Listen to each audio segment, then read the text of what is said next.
What's up everyone, welcome back to a brand new video. During the last part, we saw the arrival of a brand new villain. While the group was warned of and preparing for the androids, they ended up encountering another android that they didn't even know about. Cell has finally made himself known, and now he's attained perfection. Quite quickly actually. Now with this new villain that they barely know anything about, what are they supposed to do? We'll be seeing more of that in this part. For this video, let's set a like goal of 3,000 likes. Once we get that, I'll continue with another part of the series. Anyways, let's pick it from here. After Cell teleports away, the group is just stunned. They don't know what to think. It all happened so quickly. All they know is that there's a new threat, and they don't know how strong he is, but they can tell. He's pretty powerful, and there might not be a way to defeat him at the moment.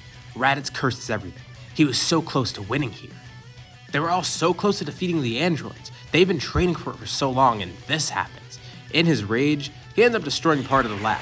Inadvertently, this also reveals Cell's location in the other section of the lab, which is actually good. Before he rages out anymore and destroys more of the lab, the group collects as much info as they can, and then they let RADITZ do whatever the hell he wants. Alright, so apparently this Cell is not even from their timeline, considering the fact that there's one right here and he isn't even fully developed yet. And RADITZ proceeds to destroy him too. But still, what are they supposed to do now?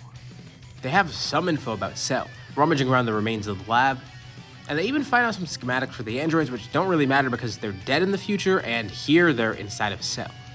But as for Cell, the information on him could be helpful. From what they can gather, he's an artificially engineered project. And he's not like the other androids. Those ones are just cyborgs. He's a bio-android, made from the DNA of all the people here and then some. It seems he's incredibly strong, especially now that he's perfect, having absorbed the other two androids. The good thing is he didn't attack them right away. It seemed like he had something in mind and they have no idea what to expect. Piccolo from this timeline considers fusing with Kami like his future self. But it might not be necessary. Against Cell, they don't know how effective it could be. And it might just be a wasted effort. Piccolo acknowledges this but says it's at least worth a try. But at the same time, here's the logic of not doing it. His future self advises against it. They might as well wait to see, just to make sure they know how strong Cell is to begin with. Not too long after, an announcement of the Cell games is made. So they at least do have some time to prepare, but what are they supposed to do to prepare? They only have a few days. Plus, Goku is still unconscious due to the heart virus. Thankfully, not too long after, he does wake up. And he's filled in on everything, and he actually has a pretty good idea. They could utilize the Room of Spirit and Time. Something that future Piccolo and future Gohan are actually somewhat familiar with. They didn't go in there for too long, but they did utilize it just a bit just to get stronger. Piccolo does have all the knowledge of Kami after all too. Although it was very strenuous for them and they didn't really have that many resources in there. So it wasn't something they could do for an extended period of time, but here in this timeline, it should be feasible. RADITZ agrees to go along with it. It sounds like it could be pretty potent. He only has one request though.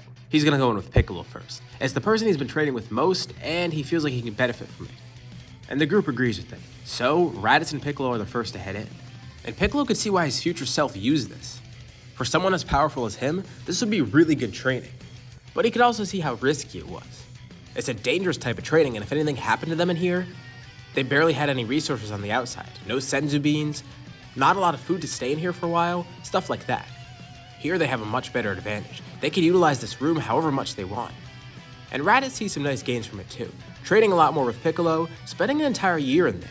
Piccolo grows a lot faster due to having so many Namekian fused within him, plus the potential unlocked from before. He's starting out as a much stronger person, so even though he's not fused with Kami, you gotta consider how powerful he is to begin with. Plus, his training partner really does help him too. RADITZ is incredibly strong, especially with Super Saiyan. And RADITZ doesn't just stop with Super Saiyan, he continues moving forward with it. And thanks to having Piccolo in there, Piccolo is able to offer some advice in terms of how RADITZ is utilizing Super Saiyan. Of course, he doesn't know too much about how it operates, but he can kind of infer, giving RADITZ some tips. His expertise and advice actually really helps, and RADITZ works to make it amazingly efficient, eventually even perfecting Super Saiyan on accident. He has been training a lot with it already, so combine that with Piccolo's help and a better focus on Super Saiyan, and it wouldn't be weird to say that RADITZ could perfect Super Saiyan within his time here. And that's not just good for him too, because once they leave the Room of Spirit and Time, RADITZ shows this off to Goku and Gohan, hoping that they could achieve something like this. First, he is kind of flaunting it, but part of him is also showing it to try and help them. Remember, if Kakarot gets strong, he has another strong person to fight, and someone else to motivate him to get stronger. He already knows Kakarot and Gohan are training a lot, and if they get too strong, well, RADITZ is just going to need to get stronger just so he could be ahead of them. He likes his position as the strongest here, and he wants to keep that, but he needs more motivation to keep that, so What better way to do so than getting his brother to get stronger? Goku and Gohan go into the Room of Spirit and Time, and it pretty much goes exactly how it did in the normal story. The two practice the Super Saiyan, with Gohan even getting it, and they perfect Super Saiyan, thanks to knowing that Raditz was able to do so they at least had a goal to pursue. And once they exit, Raditz does ask them something. He wants to test their power. He wants to see if this will truly be enough to defeat Cell. Of course, they don't really know the extent of Cell's power. They've only barely been able to sense it whenever he's been fighting armies around the world or whatever, while waiting for the Cell games to occur. But they could tell he's definitely pretty strong. I mean, he's the amalgamation of everyone here and then some. Goku knows what Raditz truly wants. He wants to fight. A true battle between the two of them to gauge who's the strongest here. And Raditz chuckles. He should have expected his brother to see right through him. And Goku agrees. The two of them can fight all out here. It would be a great way for them to test off this new power too, just to see where they are in terms of strength. Even if it won't really be gauging their power against Cell, it's still gauging their power. An all-out battle between Raditz and Goku ensues, with the rest of the group watching too. Cell is waiting at his arena, and he can even sense this going on. And sensing this power, he's a bit shocked. On one hand, he's excited. He can tell the two of them are much stronger than before, but on the other hand, how did they get so strong so quickly? He's not really going to question it too much. As long as he has a fun fight, that's really all he cares about. But you know, he's just sensing it. It's not that fun just to sense a battle. He should go and watch it. As long as he keeps his power low and watches from a distance, maybe he could spectate completely unnoticed. The battle ensues, with no one even realizing that Cell is watching. Of course, he's not going to attack here. He is a man of his word, and he's going to wait for them to actually come to the arena. He just wanted something to occupy him in the meantime. And as he gets there, he sees Raditz landing the finishing blow. Defeating Goku. Raditz did it. He actually won against his brother, and he acknowledges his unfair advantage. He did have his potential unlocked by the Namekians before, and he did achieve Super Saiyan first, so he had a head start. But he still commends Kakarot on his growth. Which is weird because Kakarot was the one ahead of him before, and Goku acknowledges this too. Raditz got so much stronger than he expected.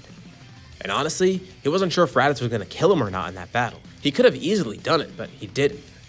And even though individually they might not be able to fight Cell, the two of them think that together, maybe it could work. But Goku then mentions something too. Raditz won against Goku, but he wonders if he could win against Gohan. Much to everyone's surprise, Goku's saying that Gohan's power is actually greater than his. He just has some trouble using it. And at first this kind of shocks Raditz, but then he realizes too. He is a hybrid Saiyan after all, so maybe his insane potential, which he has seen before, that could really help him get strong. Goku wants Raditz and Gohan to fight. Gohan's on the cusp of unlocking a new power, and maybe this will be able to push him there. And Gohan's not really too keen on this, considering he still does have a weird relationship with Raditz. As we've discussed so far, Goku's still not too fond of him either, but Gohan even more so, considering the experiences they had when Raditz first came to Earth. They haven't had too many interactions, and here, it's just strange, but if Goku's saying it'll be fine, Gohan's up for it. The two of them get ready for battle, Gohan and Raditz. It's strange for him to be fighting a kid, but this kid's also a Super Saiyan and apparently stronger than him and his brother? He wants to see this for himself. The good thing is for Gohan here, it's actually easier to use his full power in battle. Against Goku or something, he might want to hold back a bit just in case. But with Raditz, he doesn't really care if he hurts Raditz. And Raditz completely welcomes it too. The two of them start clashing. Raditz is much more experienced. But Gohan actually has a slight edge in terms of power, which surprises him. That makes it an even battle. But as the battle continues, Raditz coaxes Gohan into using more power. He knows Gohan has more strength in there. He's seen it, and Goku's saying that he has it too. He wonders if Gohan could truly ascend past Super Saiyan. And then Raditz realizes he's the perfect person to get Gohan angry. If he can get Gohan to feel that anger, maybe it'll help him release that power. And Gohan can definitely feel that anger, but he just won't harness it yet. Raditz is gonna help.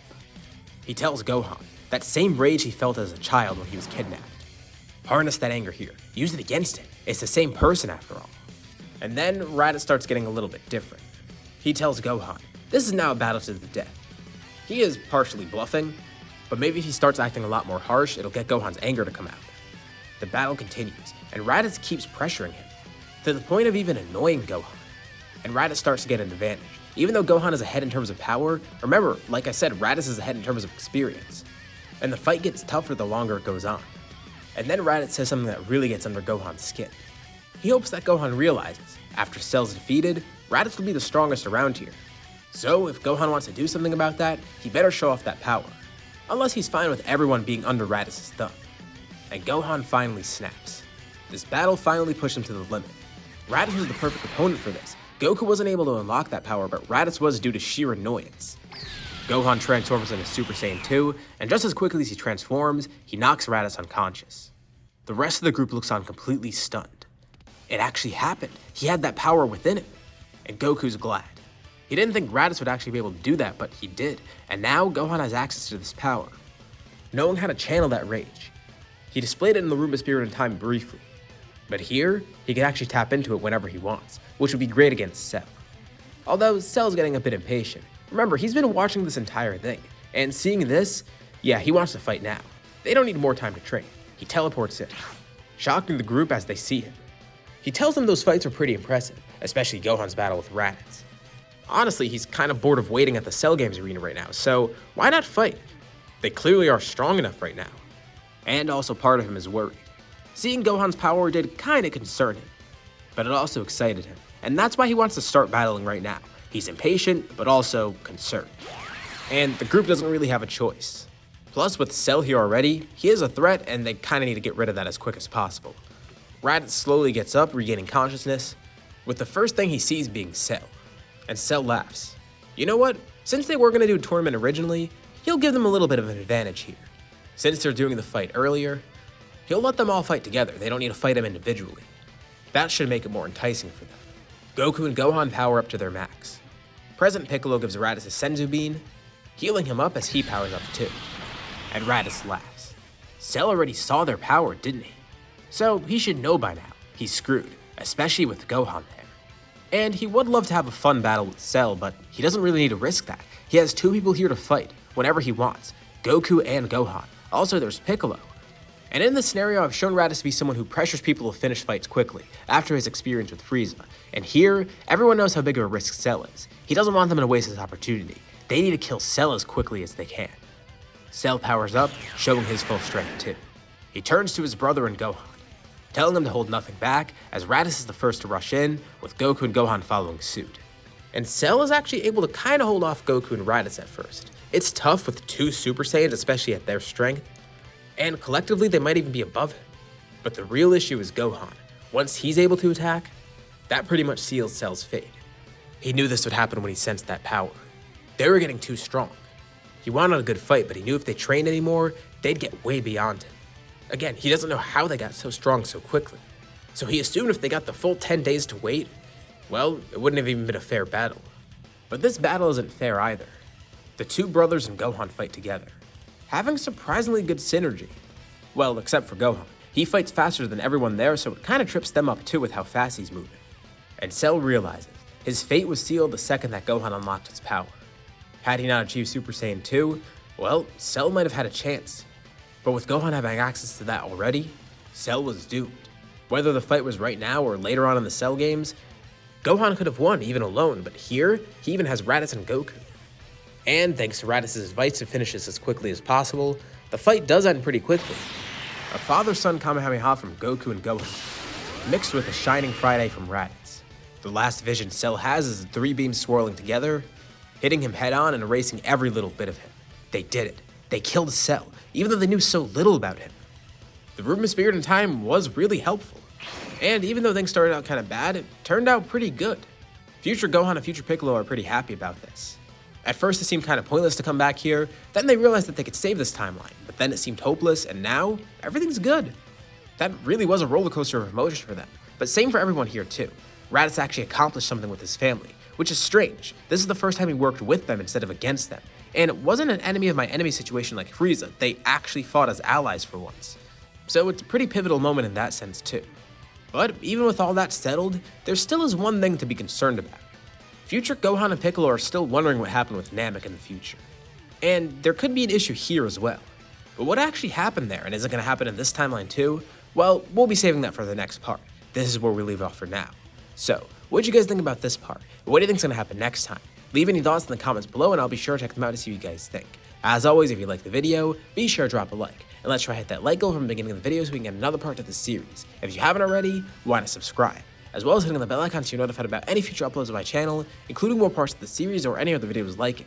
Anyways, thank you all for watching, and I'll see you all in my next video.